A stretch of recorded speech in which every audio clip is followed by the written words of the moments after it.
El sol de la tarde apenas lograba filtrar sus rayos entre los altos edificios de la gran ciudad, proyectando sombras alargadas sobre la acera donde Antonio caminaba con paso vacilante pero con la cabeza erguida, intentando recuperar la dignidad perdida tras haber pasado 1 año y medio entre rejas. A su lado, Berta lo miraba con una mezcla de ternura, cansancio y una sutil resignación ante el torbellino que siempre significaba el regreso de su esposo. Un conocido del barrio pasó a su lado y exclamó con ironía que tuviera suerte el héroe del pueblo, dedicándole de inmediato un exabrupto sobre las marionetas del poder, pero Antonio ni siquiera paró a escuchar aquellas provocaciones mundanas.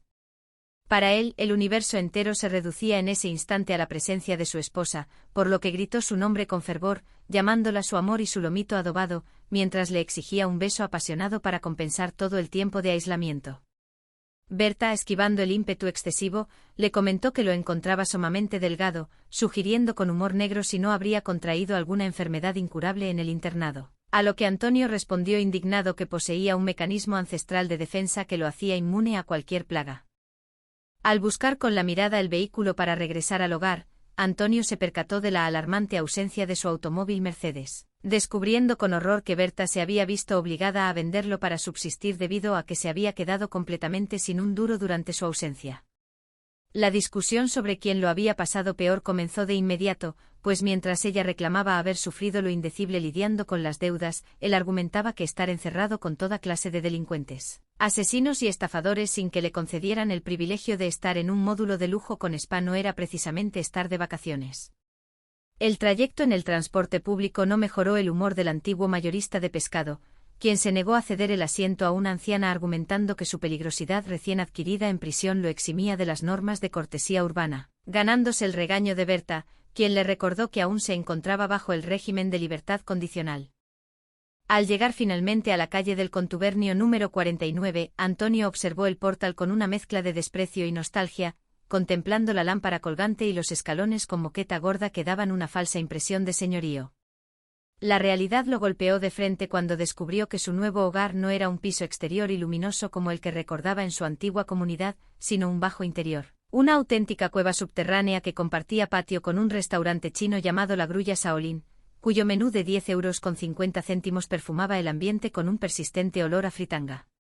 Para colmo de males, la vivienda albergaba ahora a su suegra convaleciente de un ictus, quien no perdió la oportunidad de recordarle desde su cama que habría preferido que su hija se casara con un próspero empresario del sector del cemento en lugar de un pescadero caído en desgracia.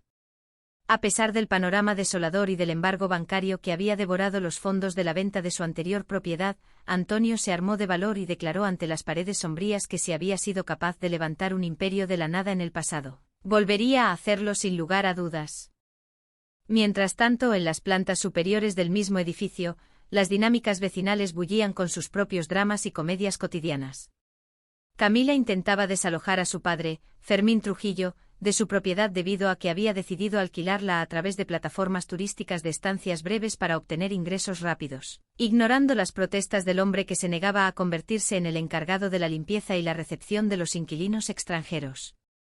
Fermín, haciendo gala de su incombustible capacidad para la reinvención personal, se trasladó al centro de la ciudad para ejercer como guía turístico improvisado en la Plaza Mayor, donde explicaba a los visitantes alemanes, con una mezcla caótica de idiomas, la historia de las pinturas murales de Claudio Coello y los mejores lugares para degustar hamburguesas o molletes. En otra esquina de la urbe, Amador Rivas lidiaba con sus propias deudas trabajando en un restaurante mexicano disfrazado con un sombrero tradicional, manteniendo una constante disputa con Agustín por los gastos de la luz y el servicio de Internet inalámbrico, mientras intentaba impresionar a Olivia, la nueva y atractiva vecina que acababa de mudarse al piso de enfrente. La aristocracia decadente de la comunidad, representada por la marquesa Victoria Rafaela y su fiel sirvienta Logi, sufría su propio calvario financiero tras haber malvendido una valiosa pintura del siglo XVII por apenas 320 € para pagar unos arreglos domésticos, una transacción que la noble consideraba una afrenta a su linaje.